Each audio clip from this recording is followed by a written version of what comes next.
La passe de la goule. Chapitre 9. Lorsque la nuit tomba, les compagnons continuèrent à avancer, éclairés d'abord par les étoiles puis par la lune qui se levait. Chevaucher dans ces conditions était une expérience formidable et quand Edwin lui a enjoint d'aller dormir dans le chariot, Camille sursauta. « Je ne suis pas fatiguée ?»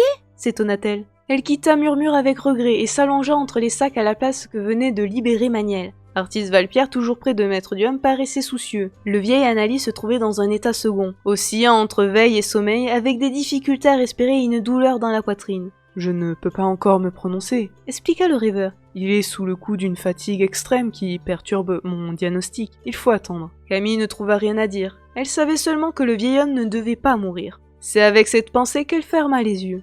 Plus tard dans la nuit, Yana la tira d'un sommeil sans rêve. Salim dormait roulé en boule à côté d'elle. Artis menait l'attelage. Maître Diom ne bougeait pas et dans l'obscurité, elle ne vit pas s'il était éveillé. « Murmure t'attend » chuchota la jeune femme. Camille sourit et se dressa. Le cheval noir marchait le flanc collé contre la ridelle du chariot. Elle n'eut qu'à l'enjamber pour se retrouver sur son dos. Et Yana se coucha à la place de Camille et la nuit continua à se dérouler, interminable. Une éternité plus tard, le ciel pâlit, de nouveaux bruits montèrent des taillis. Les animaux diurnes sortaient de leur tanière. Camille se sentait détendue, presque euphorique. Peu à peu, les étoiles s'estompèrent, le jour s'installa. Edwin annonça une halte à un endroit où la visibilité était bonne, pour qu'il se restaure. « Nous ne risquons plus grand-chose » annonça-t-il. « Je ne pensais pas que nous progresserions aussi vite. Nous quitterons les collines en milieu de journée. Atteindre Algate ne sera plus qu'une formalité, surtout lorsque nous aurons traversé le Polymage. » Maître Diom allait mal. « Il a besoin de repos » déclara Artis Valpierre. « Mon art de rêveur est impuissant si on ne donne pas le temps à son corps de récupérer. » Le vieil analyste était toujours couché à l'arrière du chariot. Il était très pâle et se plaignait de violentes douleurs à la poitrine et dans le bras gauche. Nul besoin d'être rêveur pour s'apercevoir que son cœur en a pris un coup, lança Yana. Il a passé l'âge de la course à pied. Artis allait répondre quand Edwin intervint. « C'était courir ou mourir » affirma-t-il avec force. « Maintenant écoutez-moi. Si nous avons franchi les collines de Tage, nous ne sommes pas encore à Algate. Pour arriver sains et saufs, nous devons faire corps et ne pas gaspiller d'énergie à discutailler bêtement. » La tirade avait été brève, mais elle porta ses fruits. Et Yana ravala ses sarcasmes et Artis retourna s'occuper de son malade.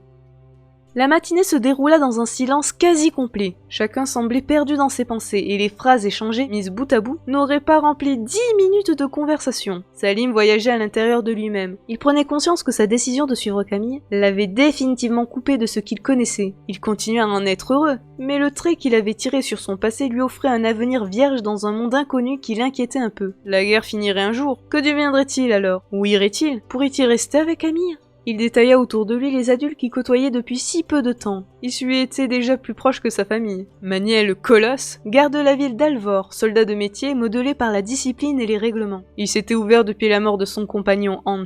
Il commençait à montrer son véritable visage, bienveillant, sympathique. Pourtant Salim savait qu'il ne pourrait jamais être soldat. Björn, le chevalier, Salim ignorait de quoi vivait un chevalier. Il avait tout de même compris qu'il fallait avoir de l'argent, des terres, des biens pour se permettre de passer sa vie sur les routes, de quête en quête. Salim, lui, ne possédait rien. Edwin? Impossible. Il n'y avait qu'un Edwin et le poste était déjà pris. Artis, le rêveur, drôle de gars, pas méchant mais pas vraiment sympathique. Pas assez pour que Salim ait envie de s'enfermer pour des années dans un château. Fut-il aussi beau qu'Ondiane? Maître Diom, l'analyste? Difficile de penser qu'un jour il serait peut-être aussi vieux que lui.